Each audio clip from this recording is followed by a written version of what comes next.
Bisperas pa lang ng bagong taon pero tumaas na raw ng 30% ang kaso ng mga naputukan ngayon kumpara noong 2012. Ayon yan sa datos ng Department of Health, ang notorious namang Piccolo nananatili pa ring pangunahing sanhi ng firework-related injuries.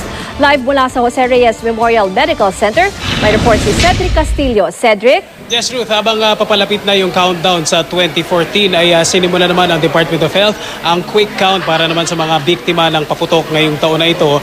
At sa ngayon ay unahin muna natin itong live video dito sa may labas ng Jose Reyes Memorial Medical Center sa may papasok yan ng emergency room kung saan makikita natin yun. Hindi pa naman gaanong kaabala. No?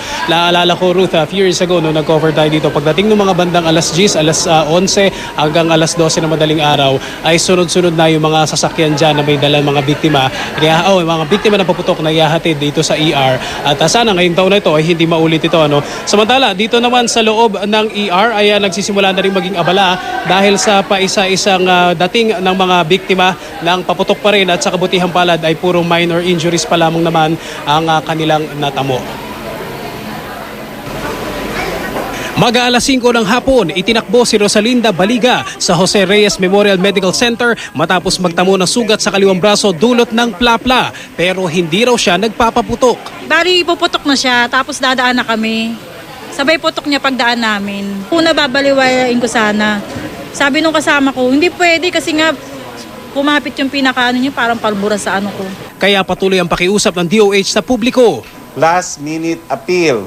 Sapagkat ayon sa aming records po at sa trending, tinataya namin na maaaring umabot sa 50 hanggang 80 firework-related injuries kada oras ang maaaring maitala at pumunta sa mga ospital sa buong bansa. Kumpara noong isang taon, tumaas ng 30% ang bilang ng mga naputukan sa December 31, 2013 tali ng ahensya. Dahil sa sunod-sunod na kalamidad, ang tansya namin ay gusto ng mga taong makaalis sa ganong kinatatoy na kung saan naging malungkot lahat, naging somber mood, at ngayon naging festive ang mga tao.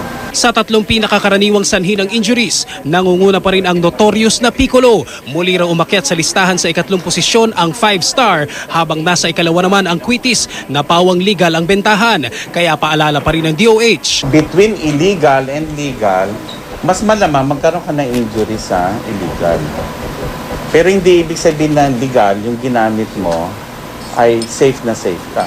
Ayon kay Tayag, inaasahan nila ang 50 hanggang 80 fireworks-related injuries kada oras. Maliban sa paputok, nakakaalarma rin daw ang mas mataas ngayong bilang ng mga tinamaan ng ligaw na bala. Sa tala ng DOH, 8 na ang mga biktima ng stray bullets, mas mataas kumpara sa 2 naitala noong December 31, 2012. Magsasagawa raw ng kada oras na quick count ang DOH simula alas 7 ngayong gabi sa Jose Reyes Memorial Medical Center, Tondo General Hospital at East Avenue Medical Center. Okay, Ruth, habang umiere tayo ngayon ay may isang lolo o may isang lalaki na kararating lamang dito sa may emergency room ng JRRMMC at nakita natin kanina, ina-attendan na siya ngayon ng mga medical staff dito at nakita natin na meron siyang malaking sugat doon sa kanyang daliri, sa kanyang kanang kamay at ito raw ay naputukan din. Hindi pa natin alam sa ngayon kung ano yung paputok na nakasakit o nakasugat sa kanya. At simula nga pasado alas 4 kaninang hapon hanggang sa mga sandaling ito ay pampito na itong si Lolo na bagong talang injuries dito sa Jose Reyes Memorial Medical Center at sila yung mga naputukan sa braso, binti, sa panga at sa mga kamay. Kabilang dito yung mga biktima ng 3 menor de edad at 2 sa kanila ay yung nagpaputok ng Piccolo. Yun yung dahilan ng kanilang mga injuries. At ayon sa DOH, sa lumipas na 3 taon, itong 2013 ang may pinakamaraming naitalang insidente ng injuries dito sa may JRRMMC sa period na hanggang bisperas ng bagong taon o ngayong araw na ito. Ruth?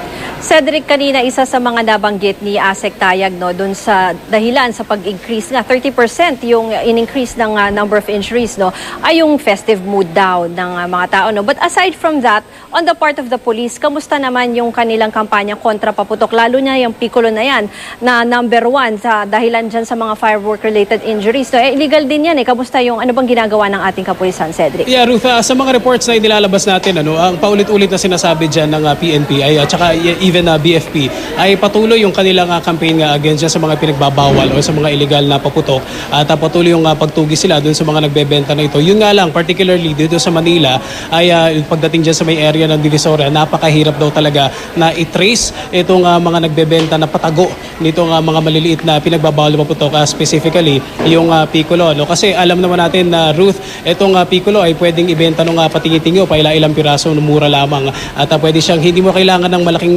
pwesto dito o malaking stand, no? Kahit sa mga sari-sari store ay naibebenta ito. Kaya daw isa ito sa mga dahilan kung bakit napakahirap daw talaga na pigilan yung bentahan nitong Piccolo. Kaya naman kasama ng DOH itong PNP, nakikiusap na lamang doon sa publiko na tulungan na lamang sila. No? Huwag na lang magpaputok.